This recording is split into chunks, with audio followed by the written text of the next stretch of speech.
Bonjour à tous, ceci est un court tutoriel pour vous montrer comment utiliser Jamboard. Et Jamboard, c'est un tableau blanc, interactif et collaboratif que vous pouvez utiliser avec vos élèves. Alors la première étape, c'est de vous rendre ici dans vos applications Google. Comme vous voyez ici les applications Google, il y a Jamboard.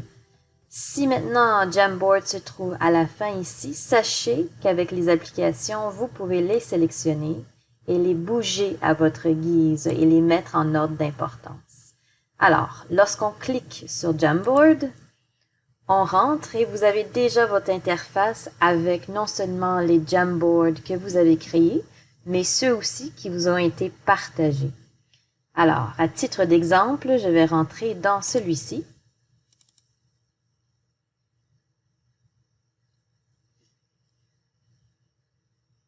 Donc, c'est une capsule que j'ai déjà montée, alors déjà préparé les éléments pédagogiques que je veux couvrir avec mes élèves.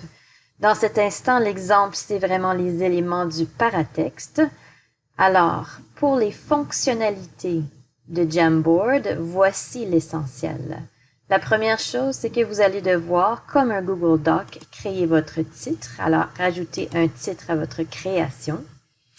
Ensuite, il y a les mêmes fonctionnalités que Google Docs, ça veut dire que vous pouvez partager et changer les paramètres de partage non seulement en lien avec vos élèves, mais aussi avec vos collègues.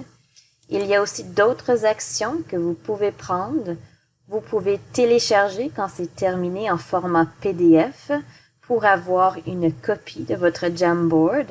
Vous pouvez créer une copie si jamais vous aimez bien le modèle d'un de vos collègues.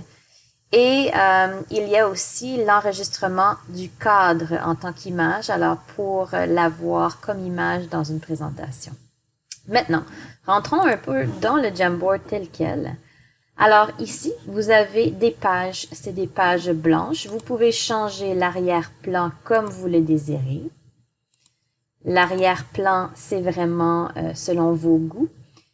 Ici, vous voyez que j'ai inséré différents éléments, mais je vais juste prendre le temps de revoir ici les outils. Alors, si jamais vous avez besoin d'un stylo pour faire une démonstration en direct, vous pouvez choisir la taille. Vous pouvez même choisir la couleur. Alors, je choisis le bleu. Ici, je veux m'assurer de mettre, oui, j'écris un petit mot, Alex, parfait. Alors, je peux utiliser le crayon en temps direct. Je peux aussi effacer ce que je viens juste de faire. Alors, le prochain icône, c'est celui-ci. Il se nomme le pense-bête. Alors, le pense-bête, c'est une étiquette ou un libellé pour le Jamboard. Lorsque vous pesez dessus, on ouvre une fenêtre. Vous pouvez écrire votre mot-clé, choisir la couleur de votre pense-bête et après, l'intégrer à votre écran.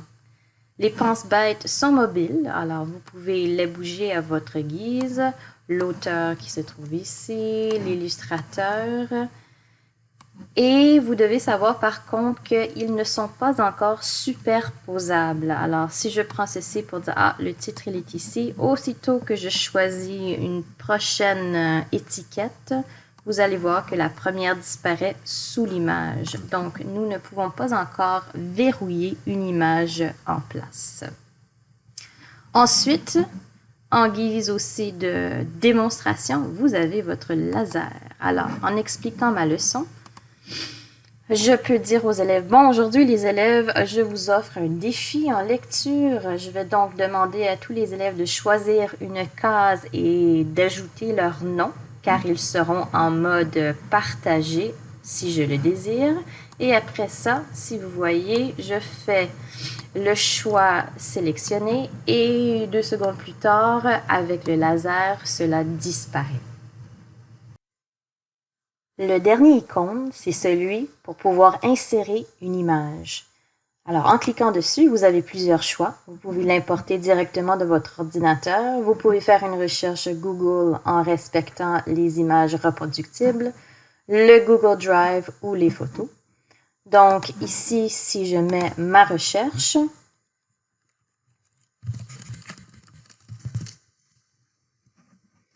Je peux aller choisir l'image que je désire, l'insérer directement et ensuite procéder à l'activité avec les élèves en bougeant mes penses bêtes. Je peux être aussi intentionnel dans mes couleurs, alors les nombres pairs, les nombres impairs aussi. En haut, au centre, vous trouverez la barre des cadres. Cette barre des cadres ici vous permet de créer différentes leçons selon vos intentions pédagogiques.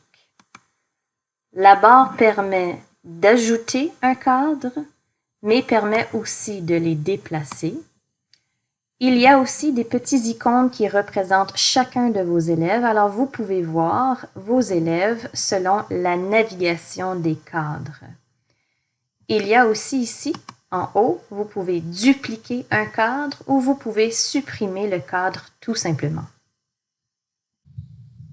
Donc, ceci juste pour vous montrer que vous pouvez avoir deux fenêtres. Donc, une fenêtre avec votre Google Meet pour voir tous vos élèves et à droite, votre Google Jamboard. Alors, si vous choisissez l'extension ici, le tab Resize Split, vous avez donc le choix avoir deux fenêtres de façon horizontale ou verticale. Comme ça, vous avez exactement deux écrans à votre portée. À la gauche, vous voyez vos élèves et à la droite, vous pouvez continuer vos travaux, votre collaboration avec vos élèves ici en direct.